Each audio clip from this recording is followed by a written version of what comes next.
The Trump administration's emerging strategy in Ukraine is drawing fresh scrutiny. Can the deployment of Tomahawk missiles impose the necessary pressure to bring Russia back to the negotiating table? To explore these questions, we turn to Gottemoeller, former Deputy Secretary General of NATO, speaking from California. He said, so President Trump is coming off of what he's described as a peace victory in Gaza, and he's using, in his words, the same model to try to bring this war in Ukraine to an end. She noted that while applying lessons from Gaza to Ukraine has rhetorical appeal, the analogy is fraught with differences in scale, geography, and actor multiplicity. He said, the Russians have discounted the Tomahawk as being, not a game changer in the war. She agreed, adding that issuing Tomahawks would represent a shift in US escalation posture, but not necessarily a decisive one. Gottemoeller warned that pressure taking the shape of missile strikes may require complementary incentives. She said, there could be other inducements that the president may try on Vladimir Putin, such as opening up more economic opportunities. She added that in former diplomatic exchanges, Russian leadership has shown interest in business openings, and Trump has that in his mind as well. Asked whether that would amount to a purely carrot-based approach, promising post-war economic ties, she clarified, I do think that it would be a carrot offered to get the war over with. She pointed to publicized interactions between Trump and Putin in Alaska this past summer, accompanied by Russian business delegates as evidence of the administration's interest in signaling economic overtures. The classic mix of carrot and stick, she said, is visible in the administration's rhetoric, yet she urged caution. I'm just wondering, President Trump has consistently talked about the great business and economic opportunities that await the US and Russia once this war ends. We don't hear that from Vladimir Putin. She warned that external observers should not discount Russian resilience. Russia's economy is facing some hardships, but they can withstand another few years at least, given where they are now in a wartime footing. On military attrition, she observed that Trump consistently raises the issue of casualties domestic to both Ukraine and Russia, whereas Putin has shown less public fixation on attrition. That divergence, she said, may reflect distinct political incentives. She then turned to discussions in Russia of a new mobilization. Yes, and that's very odd, because I think Vladimir Putin at this moment is playing a dangerous game. She noted that a prior mobilization in 2022 provoked widespread public backlash and outward migration among Russian men. But now, she said, the Kremlin is reportedly pushing a domestic change in reserve law to expand the use of up to 2 million reservists, in effect, a de facto mobilization. He's showing some vulnerability, Gottemoeller argued, because pushing full conscription was politically costly in 2022. Amid that, public messaging has shifted. She observed that Putin long avoided calling the invasion a war, favouring terms like special military operation. You rightly mentioned that the pressure that President Trump put on Prime Minister Netanyahu, she reminded the interviewer, highlighting Trump's leverage in mediating the Gaza ceasefire, even as Israel maintained military operations. The conversation turned back to Ukraine. Gottemoeller urged Washington not to repeat past mistakes of insisting on micromanaging Kiev's operations, but instead to allow Zelensky flexibility early in any peace process. She pointed out that Zelensky himself has emphasized the effectiveness of new Ukrainian missiles and drones targeting Russian energy and oil infrastructure. Gasoline production is down 20% in Russia, and the Russians have had to import from Belarus to supply their drivers, she said. That damage, she argued, is arguably more potent than external missile strikes in shifting the calculus in Moscow. She said that President Trump, when meeting with Zelensky, may show renewed interest in the success of Ukrainian strikes behind Russian lines. She cautioned, however, that US support should avoid micromanagement or overt command over Ukrainian operations. When asked about what to watch for in a future Trump-Zelensky meeting, Gottemoeller flagged one critical indicator, movement on frozen Russian assets. One of the more important discussions that's going on is the use of these so-called frozen Russian assets for the Ukrainian war effort and eventually for reconstruction. She explained that the United States has so far resisted proposals to repurpose Russian funds frozen under sanctions. But if the Trump administration shifts its posture and allows such usage, that would mark a significant escalation and a new level of pressure on Moscow. She added that the use of frozen assets might also form part of a broader strategy, alongside allowing NATO weapons to transit to Ukraine via US-approved channels, a process the Trump administration has already begun facilitating in some cases. Looking ahead, Gottemoeller predicted that the administration would not immediately instigate another Trump-Putin meeting. Instead, she said, the plan seems to rely on sending envoy Steve Witkoff back toward Moscow. She noted that Peskov had publicly welcomed working with him again, calling him effective. I would expect that we'll see some more subtle diplomacy from Steve Witkoff and that there won't be a lot of interaction immediately between Putin and Trump. She expressed hope for a productive Trump-Zelensky meeting, contrasting expectations with their earlier Oval Office encounter, which she described as disastrous. She said the two leaders now have a better working relationship and are more likely to produce results. I expect the meeting will be businesslike and, I hope, productive. From the outset, the administration has portrayed a Gaza ceasefire, which Trump calls a peace victory, as a template for Ukraine. Gottemoeller notes that the analogy may have rhetorical power, but real-world dynamics are more complex. The Israel-Gaza conflict involves limited territorial scale, bounded geography, and a constrained roster of actors. By contrast, the Russian invasion of Ukraine is vast, multi-fronted, with a major nuclear power at play, backed by multiple international alliances and consequences far beyond a single border.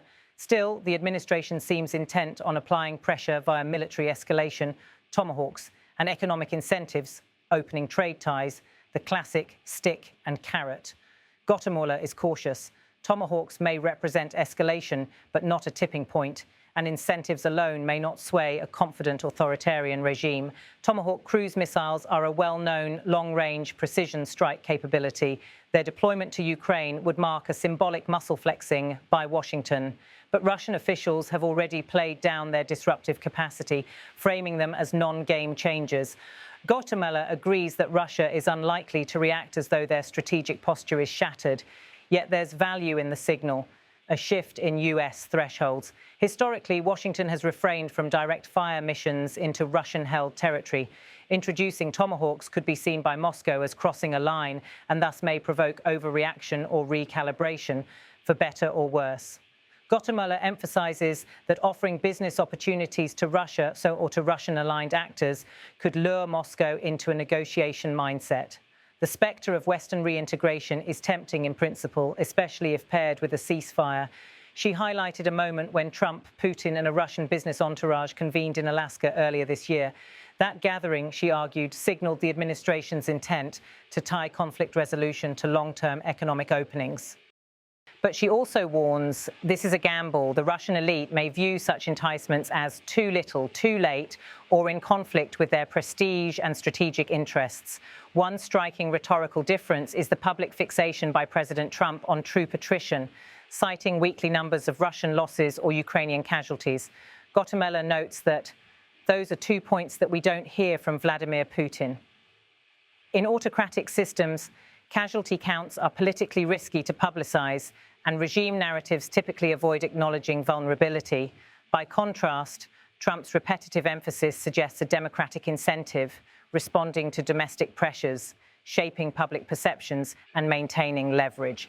That divergence, she suggests, underscores a deeper misalignment in how each actor values public opinion, perceives strength, and risk. Gottemoeller warns that Putin may have already embarked on a covert mobilization scheme. The 2022 call-up provoked mass protest and flight. Now, she explained, Russia is reportedly altering reserve laws to broaden mobilization under the guise of legal reform, a softer language to skirt backlash. He's showing some vulnerability, she argued, because deploying new conscripts is politically dangerous, yet the Kremlin appears willing to push the envelope. She compared it to earlier semantic shifts. Putin long avoided referring to the invasion as a war, instead calling it a special military operation. Now, legal reclassification may be the new strategy for mass recruitment. The shift is happening in a domestic media environment where the Kremlin controls narrative tightly, but the symbolic risk is obvious. If the public senses coercion or overreach, political backlash may follow. Gottemoeller urged the US not to constrain Ukraine's freedom to respond militarily. Rather than micromanaging Kiev's operations, she counsels a lighter touch early in any ceasefire diplomacy. Ukraine has already demonstrated capability. Its drones and missiles have struck Russian energy infrastructure, reducing Russian gasoline production by an estimated 20%. The Kremlin has reportedly had to import fuel from Belarus to offset shortfalls. That disruption, she observed, may carry more weight than external strikes alone.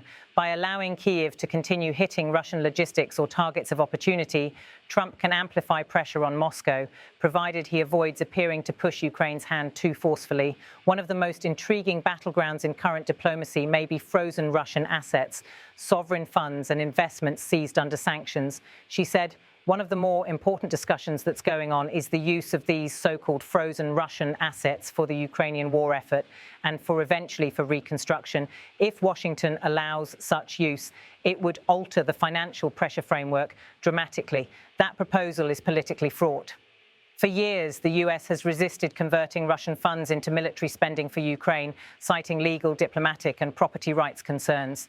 But shifting that posture now would represent a high-stakes gambit, turning Moscow's frozen balance sheets against it directly. In Europe, proposals are underway to convert roughly 210 billion euros in Russian-held assets into loans or reconstruction support for Ukraine. The Kremlin has decried such moves as theft and warned of legal retaliation and diplomatic breakdowns. The debate is tense. The West must balance leveraging frozen funds without undermining rules on sovereign property and financial stability. If the Trump administration signals flexibility here, it would mark a pivot away from sanctions as passive deterrence towards sanctions as active war financing leverage. Gottemoeller does not expect an immediate Trump-Putin reunion. Instead, she sees room for envoy-level diplomacy to re-engage Moscow. I would expect that we'll see some more subtle diplomacy from Steve Witkoff and that there won't be a lot of interaction immediately between Putin and Trump. In fact, the Kremlin has already expressed willingness to work with Witkoff, praising him as an effective negotiator. That signals a cautious welcome from Moscow, but not a wholesale pivot. Behind the scenes, Trump reportedly instructed Witkoff to work on Russia next as part of a broader reset in US focus following the Gaza truce. The administration appears to be shifting from high-profile summitry to lower-profile shuttle diplomacy. The upcoming Trump-Zelensky meeting is being studied as a possible turning point. Gottemoeller anticipates a business-like encounter, not grand spectacle. If the two leaders emerge with agreements on frozen asset policy, more permissive arms flow, and clearer parameters for Ukrainian autonomy, that may represent a substantive shift. She contrasts this with their February Oval Office meeting, which many observers found chaotic and unproductive.